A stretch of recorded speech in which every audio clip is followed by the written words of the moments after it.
Welcome to the Banker Lamp. Please enjoy the video. In this video, I will explain how to remove Cruz steering wheel, full guide. Begin by disconnecting the negative battery terminal and wait at least 10 minutes to disable the airbag system. This prevents accidental deployment. Next, remove the horn pad or airbag module by unscrewing the retaining bolts and gently lifting the module away from the wheel. Keep all screws organized for reassembly and work on a flat surface for stability. First, remove the trim pieces around the steering wheel to expose control module screws. Use trim tools to avoid scratches. Carefully unplug any wiring harnesses, pressing release tabs, and labeling each connector for easy reinstallation. Unscrew the multifunction switch fasteners and lift the control module out gently, taking care with ribbon cables and clips to avoid damage that could affect functionality later on.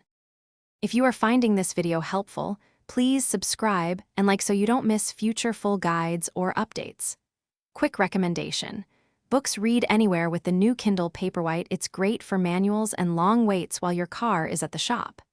Check the description for the link and other deals, and thanks for the support. Now let's get back to the video. Align marks between the steering wheel and the steering shaft to preserve wheel centering during reassembly. This saves time aligning the wheels later. After removing the central retaining nut, thread a steering wheel puller into the wheel hub and tighten evenly until the wheel pops free from the splined shaft. Lift straight off once free, supporting the wheel to avoid damaging nearby trim or wiring, and place it on a soft surface.